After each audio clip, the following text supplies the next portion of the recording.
Greetings yet again to each and all, those who still care and dare to listen, and a wicked welcome to Mythophrenia, where you find talks and texts by Gnostic teacher John Lamb Lash on a range of topics relevant to the Terma of Gaia awakening, the Sophianic view of life, planetary Tantra, and the Calico War Party.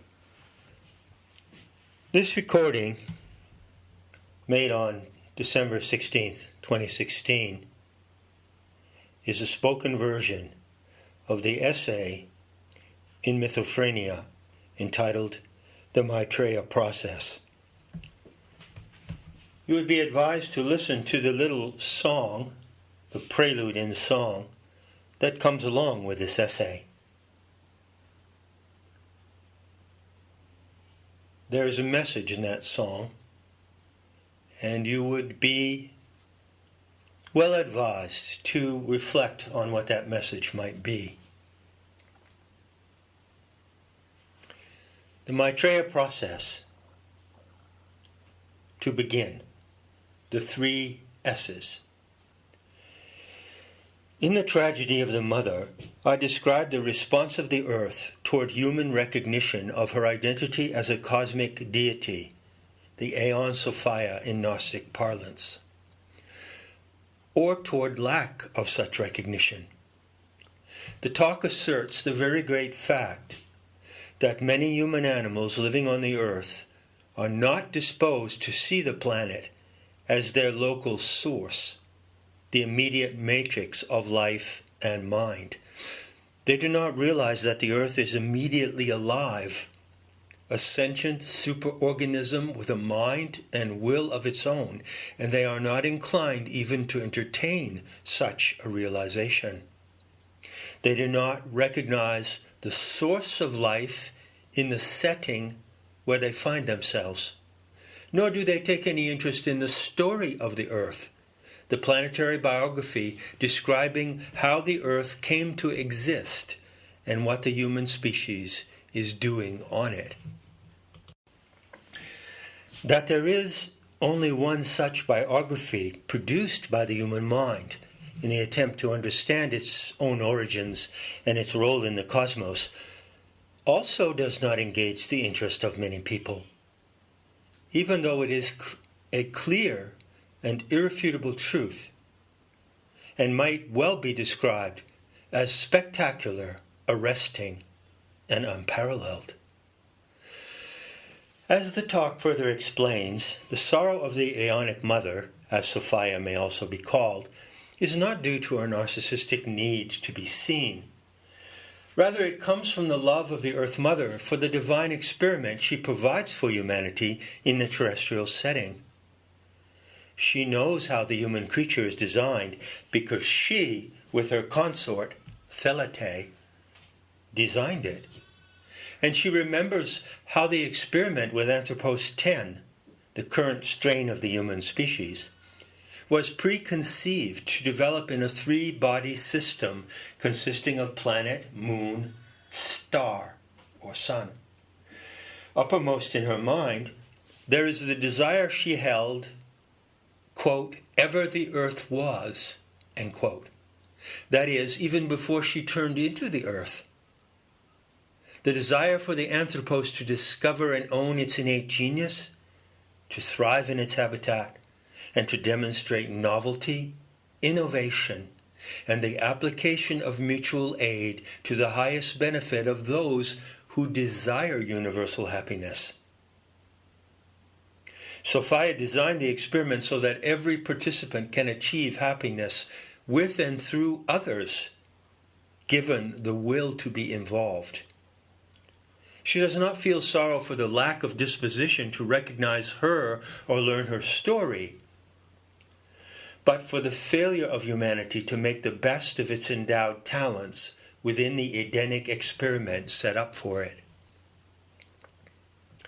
The quote, 3 S's, is the foundational concept of planetary Tantra drawn from Gnostic teachings in the mysteries. The Aeon Sophia is a divine presence existing right here, right now, in material immanence, in the planet she sustains by her supernatural dreaming power. She is the setting of human life, the source of human life, and her biography is the story that guides the species to know itself and accomplish its purpose in the cosmic order. Her biography, the fallen goddess scenario, is the lodestone of human imagination. During the sovereign moment from January 9 through August 8, 2016, the planetary animal mother gained agency in the human world. This expression means that she, an aeonic power from the galactic center now embodied in a planet, has direct access to the way human animals attend to their experiences on the planet. Gaining agency is a key factor in accomplishing her correction, which began in March 2014 after a reset process running for 3 years from March 2011. Indeed, it is the decisive factor. Subheading Mother Lode. The Aeonic Mother has agency. This simple 5-word assertion is a result of Gnostic intel acquired in real time, current with historical events unfolding here and now. It announces a supernatural event now beginning to impact linear history, reaching into the daily lives of everyone in the world. An intervention, you could say. The prelude to this intervention occurred in 2008, when the Aeon Sophia first applied her attention to accessing human consciousness with the aim of interactivity with our species, Anthropos 10. Her intention developed further in the 3 years of reset, March 2011 to March 2014, when she achieved a double alignment. She reconnected to her origin in the galactic core through the mechanism of pleromic relay, and she acquired human support from witnesses who tracked the reset process in granular detail, thus aligning themselves to the event of correction that would follow. The correction of the Aeon Sophia is a novel and unparalleled event in the history of the human species. Gnostics of the mystery schools of the pre-Christian world saw the event of correction in the future and incorporated it as a theme in their sacred narrative, the biography of the earth, the fallen goddess scenario. They designated it by the Greek word diorthosis, literally a two-way regulation. Now, there are several ways to interpret the two-way formula of correction. In one sense, it designates the fact that some of correction is accomplished by Sophia alone, acting in her pleromic capacity as a galactic star goddess.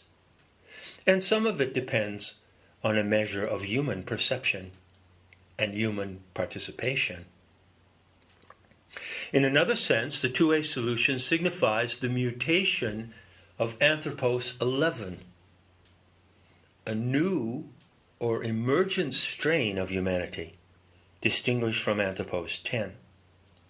Consequently, two distinct types of the anthropine species appear side by side in correction, but only the mutated group realize and enact the full opportunity of this event. Thirdly, the two-way solution indicates how Sophia uses mitosis to divide the planetary body, which has the form of a vast amoebic cell, now splitting into two daughter cells. Gnostic intel on these momentous events and the possibility of human participation in the designs and purposes of the Aeonic Mother is a paramount treasure of human knowledge. Gnosis is special knowledge of divine matters and actions. Sophia designed the genome of the anthropine species so that it could evolve to a genius level of performance. To reach this attainment and fulfill its divine endowment, quote, the calibration of the anthropos, as technically understood,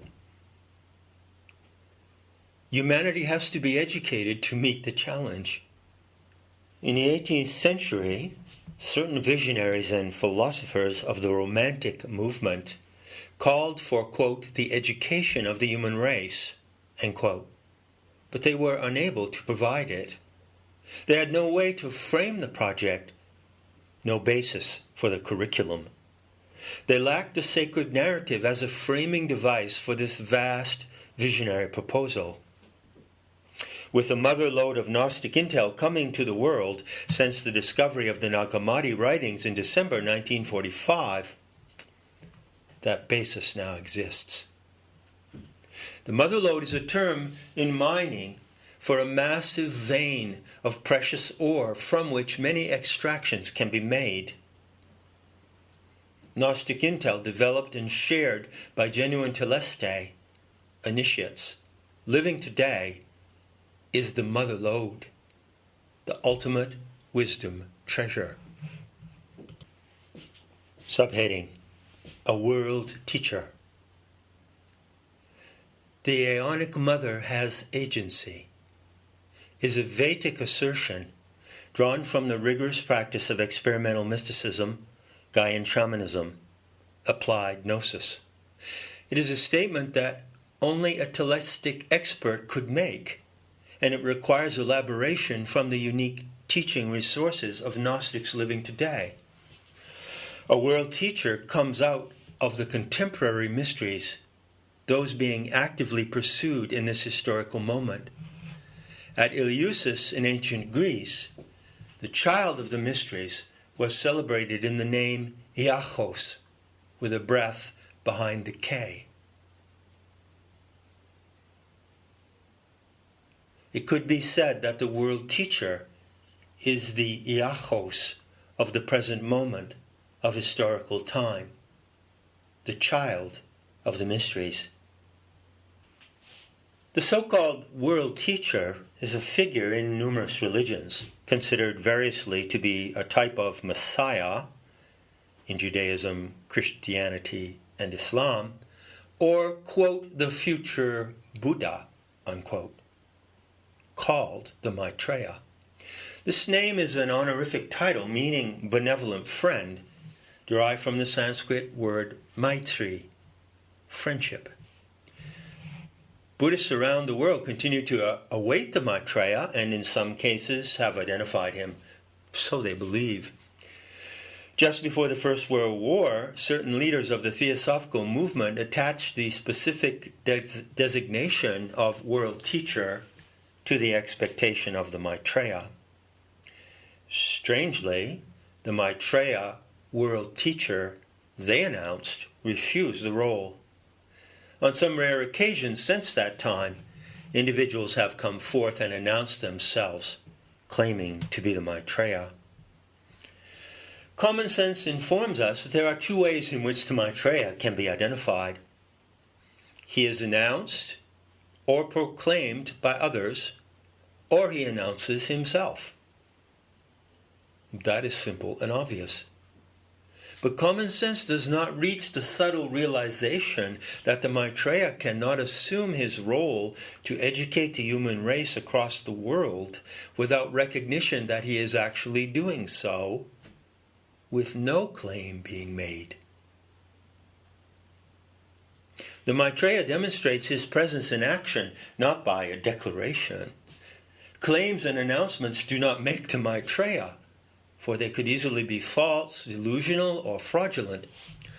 Only the recognition by some human animals of his identity and mission enable the Maitreya to appear.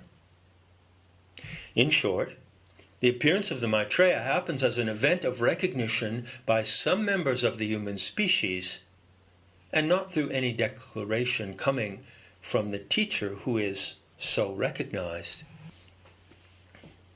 When the Aeonic Mother gains agency, the moment ripens for the destiny of the human species to be realized. The moment comes in her correction for the Maitreya to act and be recognized. That moment is now. Why is the Maitreya due to appear, or cued to appear, you could say, at precisely this moment? The answer is eminently simple. Sophia's intention in her correction includes the desire to teach the human species how to make right what has gone wrong in the divine experiment on this planet. But the way she does so, the way she undertakes to teach humanity how to correct itself, stands beyond ordinary comprehension. She operates from the level of aeonic mind and what may be called divine desire, neither of which comes within the range of the ordinary human intellect.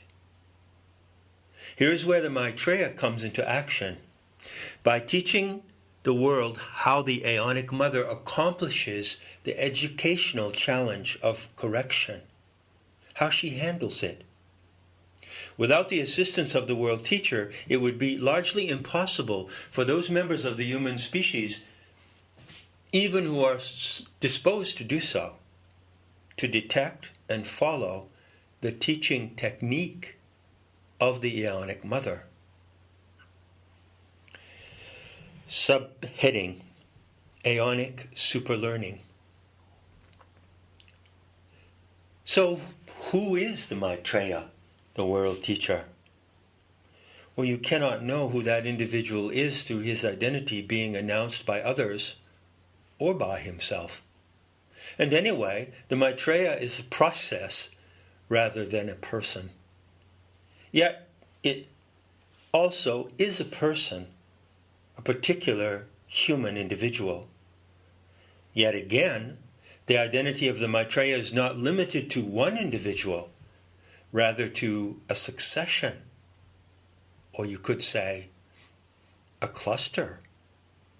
But again, for the inception of the education of the human race, consistent with Sophia's correction, the Maitreya has to be a specific individual, someone to commence the process. The Maitreya is it in the way that a child is it when the game of tag begins. In that game, children run about and try to avoid being touched or tagged by the one who is it. If that one tags you, you become it and must tag someone else, so you chase the other players around. While the game is in progress, it moves from one child to another. But what about how the game begins? One of the children in the game has to be designated it to start the game. So it is with Maitreya, who is not a person as such, but a process. But the Maitreya process has to begin with someone designated as it, one particular individual.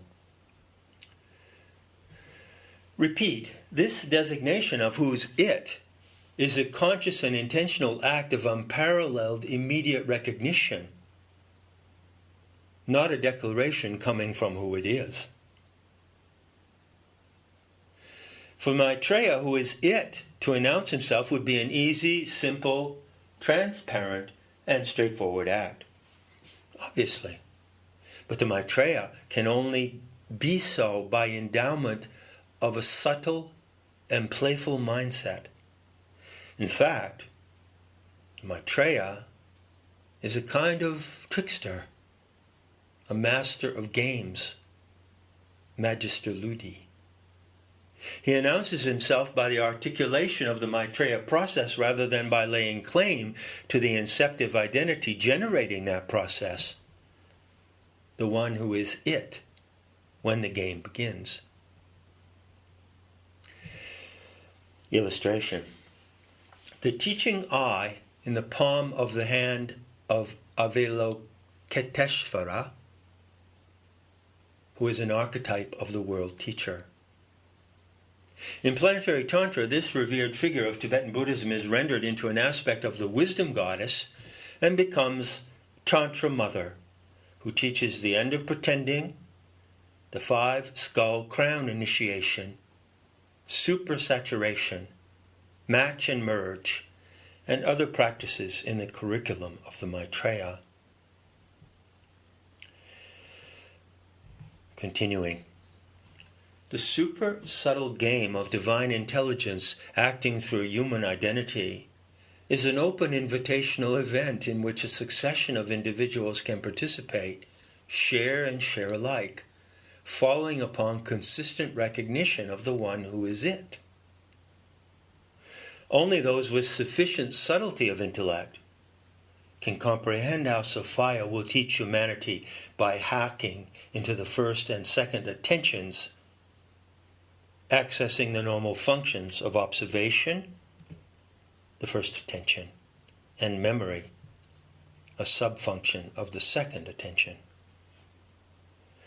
Acting exactly like the Maitreya does, they instruct those who care to learn and have the talent to learn about how the wisdom goddess teaches humanity to correct itself and put the divine experiment on earth back on course to play out as she intended it from the inception, before the earth existed. What Sophia intends right now in the world is the inception of a program of super learning that has to be introduced and guided by human teachers, even though it is a superhuman, supernatural force that ultimately performs it. Alone, the Ionic Mother cannot achieve the education of the human race. The moment for the Maitreya to appear comes when Sophia, the planetary logos, if you will, has agency to reach directly into human faculties as they operate day to day in ordinary life. How she does so, however, cannot be known by the ordinary mind she is reaching. She requires intermediary instruction from someone who can coach the human mind toward realization of what is happening to it, affected supernaturally. By witchcraft, you could say. The Gnostic teacher is the one who teaches you how to use your mind in the way it is originally designed to work, in the best possible way. To know how the Ionic Mother hacks into human faculties requires a more than ordinary comprehension of that mind and the divine intelligence impacting it. The teaching of the Maitreya has numerous facets, like a cut jewel, like the Chintamani, or wish-fulfilling gem of Buddhism. But principally, it proceeds through concrete illustration of the activities and features of the 3 attentions, a topic of special expertise unique to adepts of planetary Tantra. The inception of planetary Tantra with the Terma of Gaia awakening in August 2008 was the prelude to Sophia's sovereign moment, when she finally gained agency, almost exactly 8 years later, equivalent to 26.5 seconds of aeonic time. Her way is vast and fast. Likewise, the Maitreya process is a vast and encompassing event, a rush of super learning. The opening phase of the process begins in October 30, 2016, and continues apace, developing in a fast and furious way until November 20, 2017. So much that humans have been taught and told about their world is wrong, due to some errors or learning mistakes, but far more largely due to intentional, harmful deceit spread through the world in lies propagated by the enemies of life. yet the accumulated mass of lies can be corrected rapidly within the superlearning event. Subheading: Reciprocal Enlightenment. Teaching how Sophia directs the correction of history and restores the social order to its original pristine potential is the Maitreya process. It trumps, excels, and surpasses every so-called practice of spirituality or path to enlightenment on the planet.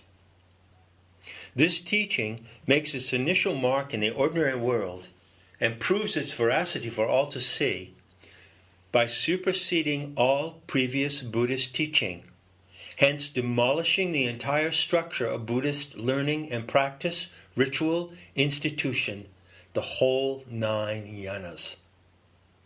At the same time, it subsumes the residual veracity of Buddhist wisdom, especially the highest yoga practice of Dzogchen or Vajrayana, the diamond vehicle, and renders it into another practice, planetary tantra, as milk is rendered into curds and whey.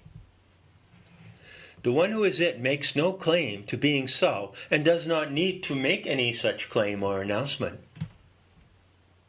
Those who are able to receive the super subtle truth about the Maitreya expect no such claim to be made. If they do expect that claim, they miss access to the process. By recognition that the Maitreya is a process rather than a person, even though it requires inception by a person, they recognize who is it and enter the game of reciprocal enlightenment, eventually to act as it in succession, in their own turn. With reference to Buddhist and Hindu tantric tradition, the divinatory power of the Aeon Sophia that radiates the recognition of the Maitreya into the ordinary mind is Vishvamata, called the variegated mother, but now to be called Bodhima. She is the mother of the Bodhisattvas. As Iachos, the child of the mysteries, is the son of the pleromic Sophia, so the Maitreya is the son of Bodhima, the living offspring of a divine feminine archetype. The Maitreya is what the Aeonic Mother imagines it to be. Sophia herself bears forth this fortunate child from the matrix of her dreaming attention, divine imagination. Bodhima confers the generic sense of humanity to the human animal isolated in ego, single self-identity. She nurtures the consciousness of the species self, as it may be called.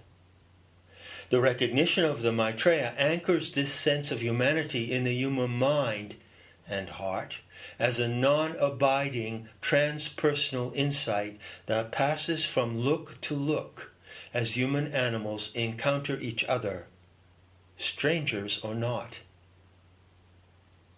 The radiant gaze of Bodhima holds this insight steady in the broke open heart of innocence. Correction happens at the end of Kali Yuga in the last 2 centuries leading up to 2216, according to the conventional chronology of the day.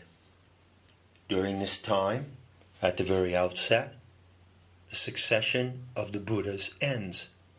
The Dharma declines into drivel, and the Sangha dissolves. Quote, "It's worthless people who arise right here within the Sangha, who make the true Dhamma disappear," end quote, says the Saddhamma Patirupa Sutta, a Pali text that anticipates the coming of the Maitreya. Even the historical Buddha, Shakyamuni, predicted this outcome of his message and method. So does the Maha-Nirvana Tantra, a rare Hindu tantric text of the 11th century. In correction, the bodhisattvas are proven by how they teach. They show that they can master and transmit the educational program of the planetary animal mother, called Stavera in Buddhism, she who intervened for Shakyamuni at the moment of his enlightenment in Bodh Gaya. Now it is Bodhima, mother of the bodhisattvas, who intervenes for humanity at large. Hence the Maitreya process can also be called the bodhisattva process, but in that case with specific reference to teaching the origin and endowment of the anthropos, the true identity of the human race, you could say. The female Buddha, Vishvamata, now Bodhima, has been attributed with a mysterious quality of Tongzuk, quote, empty form, unquote, said to be the power to convert the human body into a vacuous hologram. But this is Buddhist fabulation, calculated to entrap gullible minds, and such claims are not seen to be attested by actual demonstration coming from any Buddhist teachers. Are they? More wonderfully, Bodhima introduces the empty formality of the Maitreya process, the game of being it and playing accomplice to the master of games, Magister Ludi. So the self-declaration of the Maitreya is an empty formality that demonstrates what no Buddhist teacher so far has been able to show to the world: the incomparable gesture of realized non-attainment. That being so, the identity of the Maitreya is purely a pretense. In Kali Yuga, enlightenment is just a game of pretenses, and whoever has the most transparent pretenses wins the game. True enough, but a true game also delivers a prize. In a true game, there really must be something at stake. The prize of the Maitreya process is the recovery of the genuine sense of humanity by the human species.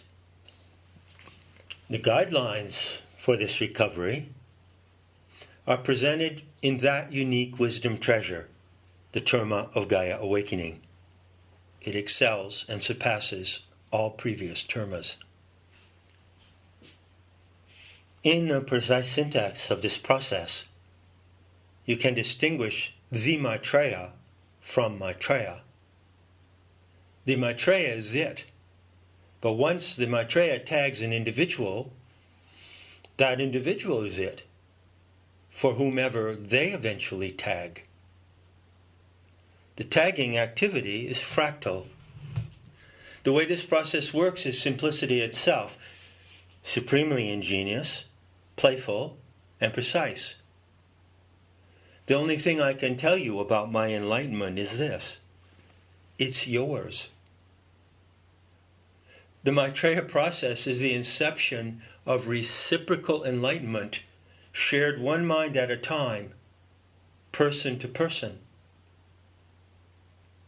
There is only one it at inception, the start of the process, but each person tagged gets to be it, to be the Maitreya for someone else.